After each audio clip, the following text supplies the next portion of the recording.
course. Oddly enough, there was someone who was very close to me who actually had that problem in their lives, and I was a little worried about showing the picture to her. And, but it didn't trigger any episodes or anything like that. It's I think it's subtle enough that you get it if you get it, and if you don't, it's still okay. He's a scary guy. I think we can remember, when you were. I was thinking watching this movie about what a treat it would be to see it as someone, a 13 or 14-year-old, and it would be, it's a kind of a formative experience because it's scary, but it's also adventurous. And I was curious to ask you if you had any of those, if you have a specific memory of that kind of experience of a horror film that really gripped you at that age. I came of age in the atomic fear era, where there were lots of giant insect movies, which were, internalizations of the fact that we're all afraid the bomb was going to drop and we're going to be killed. And then, the Cuban Missile Crisis and all that stuff, which we all thought there wasn't going to be a Monday, it was only Saturday. But then I was very affected by the 1930s horror movies that I saw on TV when I was a kid in the late 50s.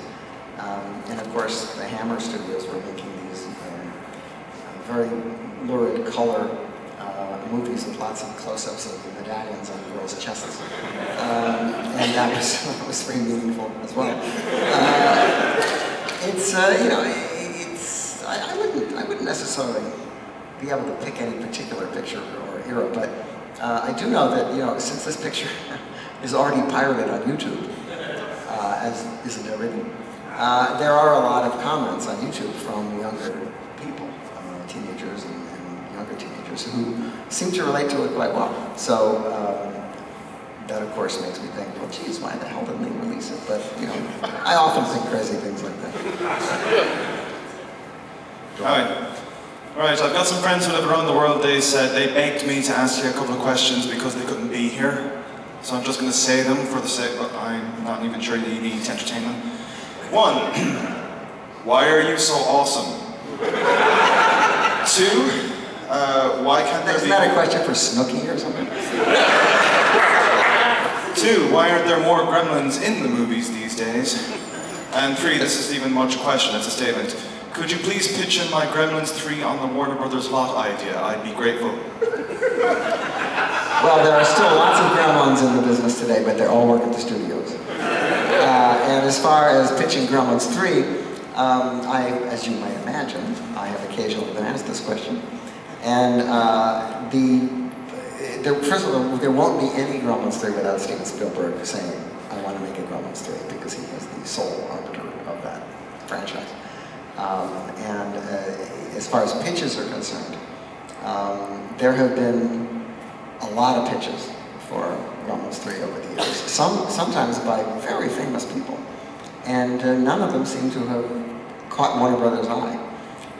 So, although I can't believe that they're not going to somehow revisit this title because it's made so much money for them, I don't think that would be Gremlins 3, I think, or even Gremlins 3D, obvious if that sounds. I think it will probably be a reboot. I think they would just go back and start over with it. And who knows who that would be. But maybe some enterprising young guy is going to come up with a great pitch and make a wonderful movie out of it. But that's my surmise of what will end up happening. They're making a 3rd Ghostbusters and a 3rd Bill and Ted. You never know. True. Thank you. Wanted to get a little distance from those questions. They were his. Sorry.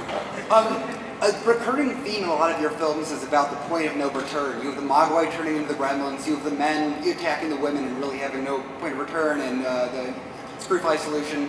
In this, you have the idea of regret and not being able to return from that. Is that a conscious motif in your films, and what's sort of your experience with that? What does the idea of point of no return really mean to you? Well, this gets into the question that filmmakers are often asked, which is how conscious is your work? How much do you sit down and plan your trajectory? And I think if you look back at the interviews with a lot of other filmmakers, that you'll see that many times filmmakers look back at their work or confronted by it, and they are surprised to see the same things coming up, the same images and the same themes and the same approaches to stuff. And for instance, many of my movies are apocalyptic. It never occurred to me when I was making a movie they were apocalyptic, but then I found when I look back at them that, wow, I guess this is a part of what I'm thinking about, how I approach the world. There's a lot of kids in my movies for whatever reason. I don't have kids, but for whatever reason, there's kids all over the place. I'm not quite sure. I mean, I don't think that filmmakers are the best people to articulate what it is their films may be about, because, you know, no matter what you intend, the only thing that's important is what the audience takes away. And many times the audience will take away something that is unique to them, and the movie works for them or means something to them. I'll give an example. The Fountainhead is a book that I don't understand at all, because I don't understand Ayn Rand, I don't understand conservatism. I just don't understand that stuff. But the movie of The Fountainhead with Gary Cooper is a very meaningful movie to me, because I view it, he's an architect who doesn't want to have his work tampered with, and so he blows it up. And to me, that's a metaphor for filmmaking. That's a metaphor for being a director working in a studio and not wanting people to mess with your movie. So that's a movie that means something to me. I don't think that the people who made the movie wanted anybody to take that away from it. But that's just the way it is. Thank you. Go ahead. Hi. I just want to say that I have a tremendous amount of admiration for you as a member of the Anarchic Corpsman School of Filmmaking. And then later on as kind of subverting the whole Spielberg genre thing with Gremlins and Gremlins 2. I love you. And you are intensely... If I was Barack Obama, I'd say I love you too. Yeah, okay. So you are intensely inspiring to young filmmakers and film viewers working today. But I'm not going to ask about that because that's what Trailers from Hell and Wikipedia is for. I was going to ask about the creative process for the whole, specifically that awesome surrealist sequence at the end where everything is like this, and you have the whole sort of stylized depiction of like the apartment in Brooklyn or whatever that was. That was incredible. So if you, what was the thought process for that? And kind of combining the whole child abuse thing and the... Well, you know, I would just love to be able to give you a really sight and sound film comedy kind of answer. But the fact is, we just didn't have any money. And as Roger Corman once said to me, sometimes you find the greatest freedom in the greatest limitation. With CGI and the stuff we have today, if you can think about it and you have the money, you can make it happen on screen. But when you can't do that, you have to think in a somewhat more pragmatic way. And this was the way that we figured we could get this story across, given the opportunities that we had, the money that we had, at the time that we had. And so it became what it is, and I'm happy with it. It was designed for 3D, and it looks better in 3D. It really was like a lot of things in my work. It just came from what was possible. The Gremlins, you know, I mean, all those movies are defined by the limitations of the technology. They could only do this, so they do that. Could they do this? No, they can't do that, so they can only do this. When the next movie comes along, they're like, oh, now we can do this. We couldn't do that before, let's do more of that.